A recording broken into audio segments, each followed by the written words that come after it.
Hello and welcome to the Captain Tom Onsen, scenically located in the Japanese mountains. We run a simple, tight ship here, where we have a podcasting studio, a spa for terminally ill people, and we have the convenient parking lot for disposal of yakuza bodies. I'm sorry. You are really reaching with the Captain Tom onsen reference here. I mean, it's being knocked down this week, so I thought, it's fitting. Well, as of week of recording, not week of hearing. Yeah, but if we're going to talk about things happening of week of recording, Oh boy. Yes, no, I found out via a fucking Destiel meme that King Charles has ass cancer. oh, that's not what I was going to talk about. Yeah, he has cancer. And he might not be pursuing chemo. People are probably going to be like, you should oh, is that sad? You should be empathetic. Nah, fuck him.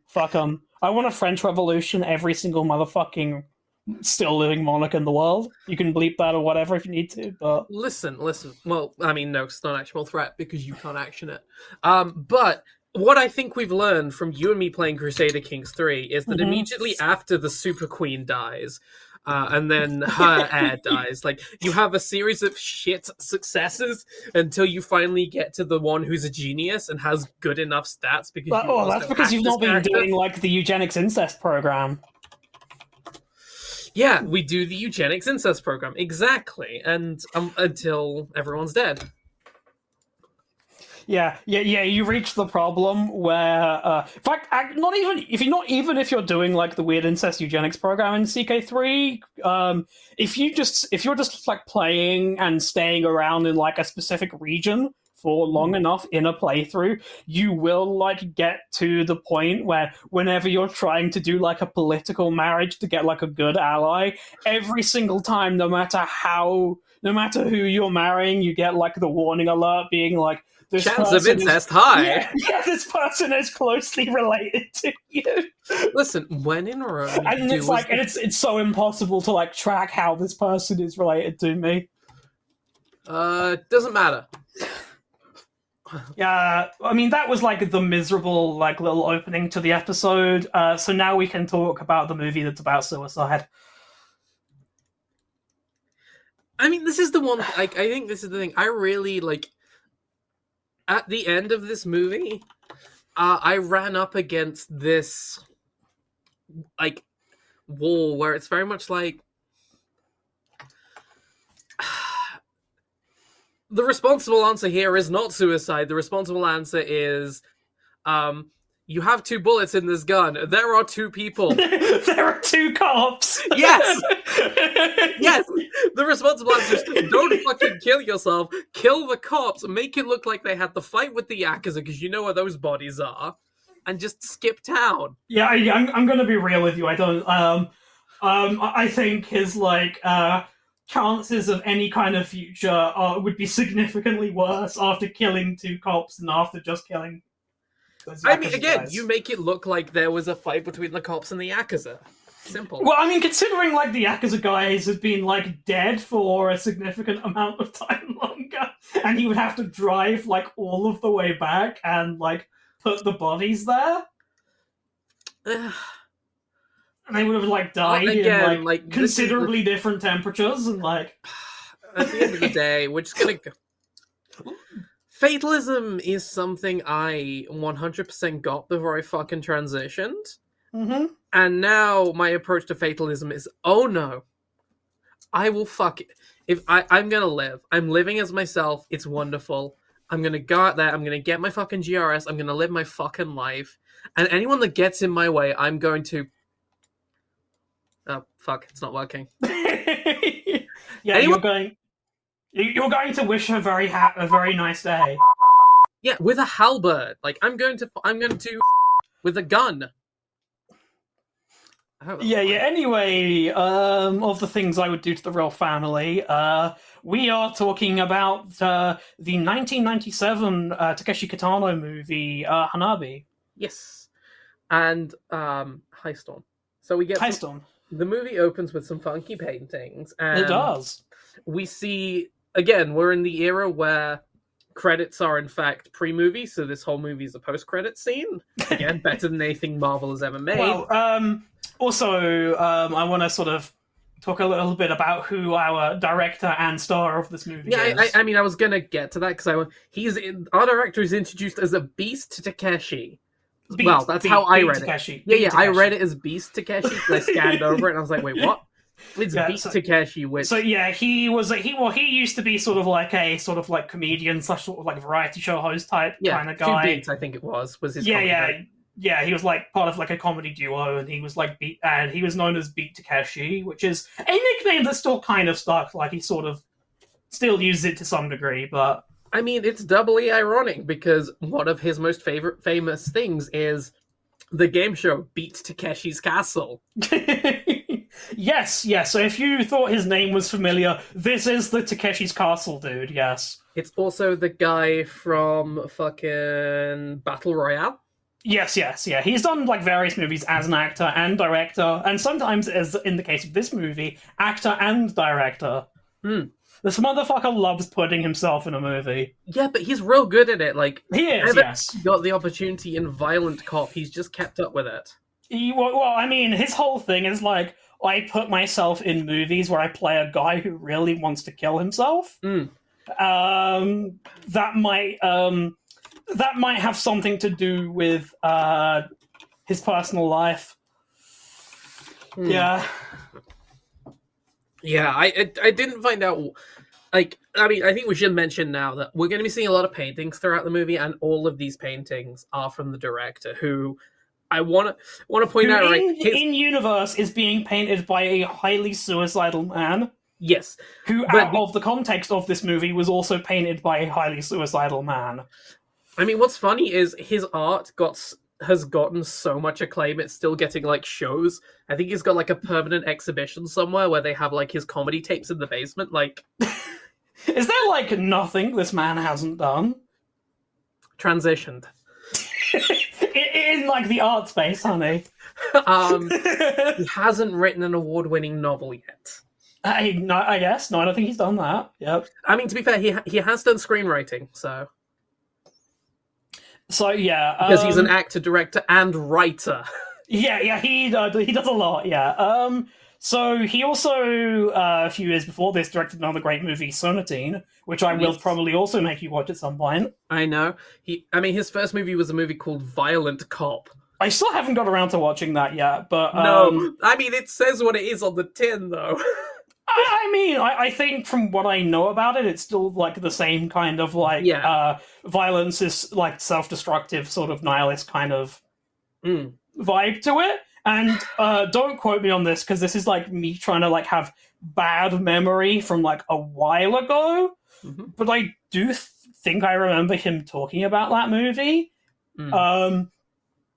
And he was sort of like talking about how like a lot of people took away from that movie being like, yeah, this is great, cops should be murderers like this, and he was like, no, I was saying they shouldn't be like this. Yeah, so Takeshi Kitano, sort of I wouldn't say former comedian, because some of his work, even his later work, he does some comedy stuff sometimes. I mean, a lot of it's like his work is still inspired by his comedy work. Is the best way to describe it. Like, but yeah, if you're a British person my age, you are probably more familiar with him as the guy that made that. Yeah, the guy that made that weird game show that Craig Charles narrated reruns over. Really racistly, unfortunately. Yeah. I barely remember like his like that like version of it. I don't remember it that well, but now that you say like it was really racist, I'm like, oh God, it was really racist, wasn't it? Yes, it was. I mean, that was the thing. Like, I'm a big fan of Robot Wars, and you may also, if you are like again British from a certain age, you may really remember Craig Charles being the voice of Robot Wars. Also, Red Dwarf. Yeah, Red Dwarf as well. Yeah. It depends on your age. Like, if you're like my age, you really remember him for Robot Wars, and then you remember him for the other stuff. So it really or like whatever like soap opera he was on. I forgot which Corey. one. He was on Corey. Yeah. If you're really old. Like, I mean, this is the thing. Like, you say some things in a certain voice if you grew up a certain time, and you can just remember it. Like, I'm going to steal this thing from Twitter, but you can imagine Craig Charles saying this. Close your windows and lock your doors, because the Fanny Masher is on Robot Wars. Good night. He said he always had like stupid rhymes like that. Yeah. I mean, I hate to be like the kind of you couldn't make that these days anymore, but I definitely think you fucking couldn't make Takeshi's Castle anymore. Because, like, they were straight fucking killing those Japanese dudes with, like, the obstacles they were putting them through. About that, the article Takeshi's Castle injuries. Oh, fuck me, man. There must have been so many. About Wait, that. what?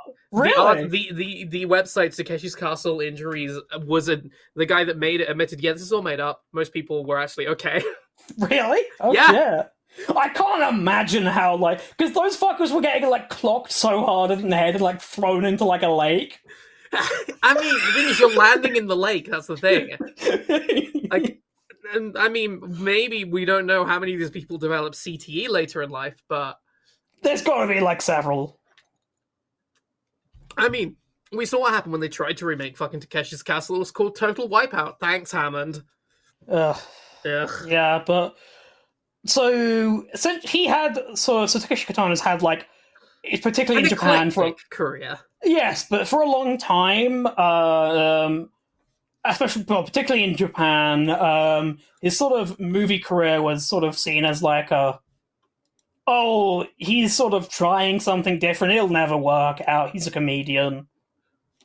And then everyone gets real confused when it works out real good. Yeah. Well, I think it's one of those interesting cases where, sure, as more of like a niche sort of hit, but he sort of became more of like a sort of cult favorite sort of actor and director outside of Japan first, I feel. Yeah, no.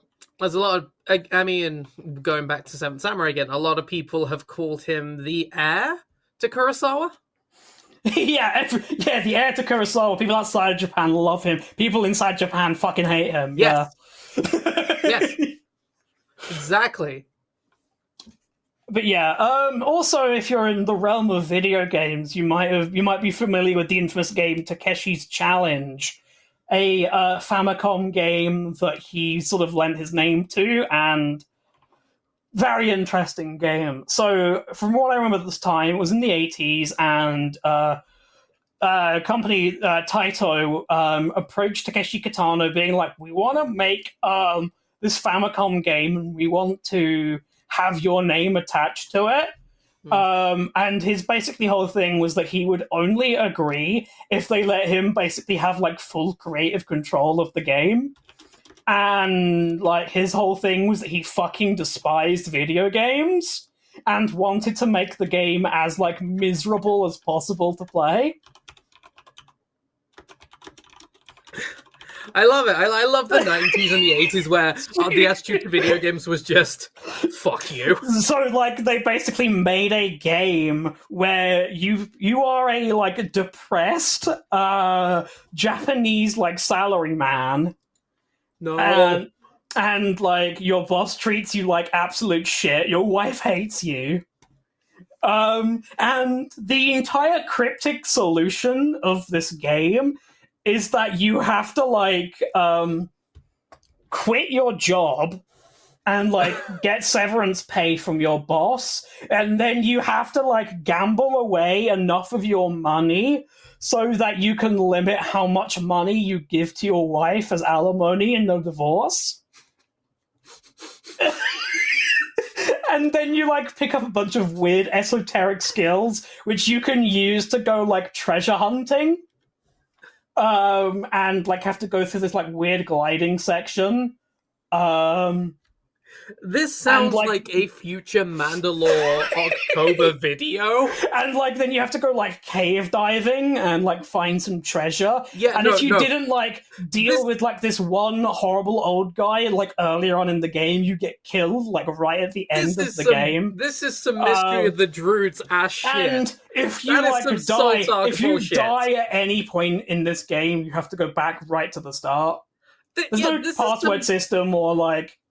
Yeah, this is some mystery of the Druids ass shit. And it's a game that fucking punishes you as well, because throughout the game, there are like Yakuza dudes running around in the street who will punch you and take part of your life away. And they are almost impossible to avoid. Oh my... See, this is why you do the Detective Halligan thing. You mix some apple juice with some mortuary alcohol, be like, here, drink this. And if you beat the game and you don't have like the weird old dude who kills you, if you've already dealt with the guy, you open the treasure chest and then you just get a message saying, "Well done, you won the game." I love this guy. This guy is great. Yeah, and then interestingly, decades later, would appear as a major plot character, one of the major characters in Yakuza 6.